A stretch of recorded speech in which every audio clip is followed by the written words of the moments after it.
త్రిదశ rice, అన్నింటికీ దగ్గరగా, మీ మనసుకి మరింత దగ్గరగా. త్రిదశ రైస్, వేర్ లైఫ్ షైన్స్. జిల్లాల పునర్విభజనలో కూటమి ప్రభుత్వం వ్యూహంగా వ్యవహరిస్తున్నట్లుగా కనిపిస్తోంది.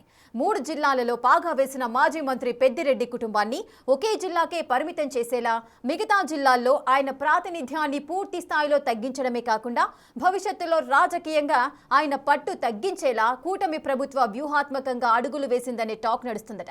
పునర్విభజన సందర్భంగా ఉమ్మడి చిత్తూరు, కడప జిల్లాల్లో మార్పులు చేర్పులు చూస్తుంటే ఆ ప్రచారానికి బలం చేకూరుతోంది. ఎన్నికల్లో జరిగిన పరిణామాలతో కూటమి ఘన విజయం తరువాత జిల్లాల పునర్విభజనపై మంత్రుల సబ్ కమిటీని ఏర్పాటు చేసింది. గతంలో కొత్త జిల్లాలు ఏర్పాటు చేసినప్పుడు రాజంపేట పార్లమెంట్ సెగ్మెంట్ను చిత్తూరు, అన్నమయ్య జిల్లాలో ఉంచారు. అయితే రాజంపేట లోక్సభ పరిధిలోని పొంగనూరు నియోజకవర్గాన్ని చిత్తూరు జిల్లాలో ఉంచారు. మిగతా 6 నియోజకవర్గాల్లో రాయచోటి కేంద్రంగా అన్నమయ్య జిల్లా ఏర్పాటు చేశారు. ఆ క్రమంలో మదనపల్లిని జిల్లా కేంద్రం చేయాలని గతంలో అనేక ఉద్యమాలు జరిగాయి.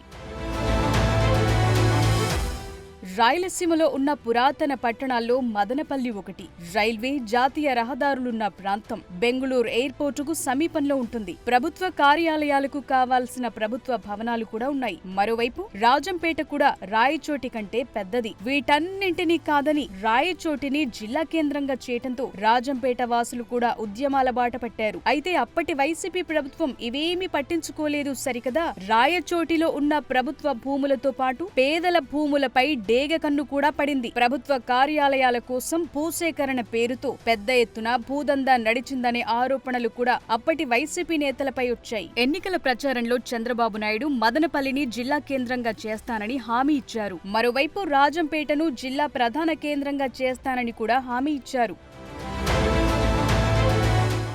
2024 ఎన్నికల్లో తన నేతృత్వంలో కూటమి ప్రభుత్వం రాష్ట్రాధికారం చేపట్టడంతో చంద్రబాబు తనను దెబ్బతీయటానికి కృషి చేసిన పెద్దిరెడ్డి రామచంద్రారెడ్డిపై గతంలో కన్నా భిన్నంగా దృష్టి సారించారనే చర్చ పొలిటికల్ సర్కిల్స్ లో నడుస్తోందట. ఓవైపు వైసీపీ ప్రభుత్వ హయాంలో జరిగిన భూ కుంభకోణాలు, ఆక్రమణల ఆరోపణలపై విచారణ జరుగుతుండగానే మరోవైపు రామచంద్రారెడ్డి రాజకీయ మూలాల్లో ఆయన ప్రభావం తగ్గించేలా వ్యూహాత్మకంగా అడుగులు వేస్తున్నారనే టాక్ నడుస్తోందట.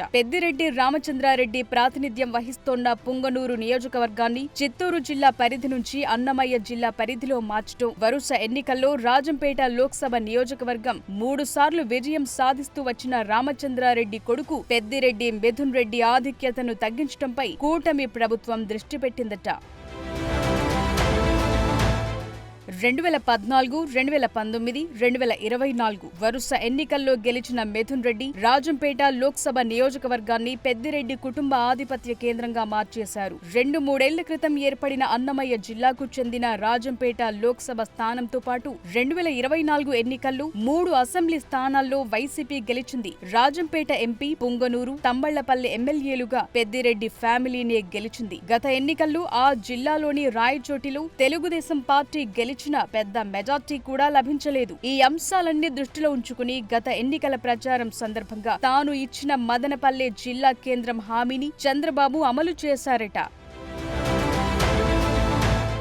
అందులో భాగంగా 7 అసెంబ్లీ నియోజకవర్గాల పరిధిలో ఉన్న అన్నమయ్య జిల్లాను 3 నియోజకవర్గాలకు పరిమితం చేశారు. తరువాతి దశలో ఆ 3 నియోజకవర్గాల్లో రాజంపేటను వైఎస్ఆర్ కడప జిల్లా పరిధిలోకి, రైల్వే కోడూరును తిరుపతి జిల్లా పరిధిలోకి, రాయచోటిని కొత్తగా ఏర్పడే మదనపల్లె జిల్లా పరిధిలోకి మార్చివేసి అన్నమయ్య జిల్లా కేంద్రాన్ని రాయచోటి నుంచి మదనపల్లెకు మారుస్తూ నిర్ణయం తీసుకున్నారు. ఈ విభజన ప్రక్రియలో జిల్లా కేంద్రాన్ని కోల్పోయిన రాయచోటిని సమగ్ర అభివృద్ధి కేంద్రంగా రూపుదిద్దుతామని చంద్రబాబు హామీ ఇచ్చారు. ఇతర అంశాల సంగతి ఎలా ఉన్నా ఈ మార్పు చేర్పులు పెద్దిరెడ్డి కుటుంబ ఆధిపత్యాన్ని గణనీయంగా తగ్గించడానికి దారితీయనున్నాయంటున్నారు.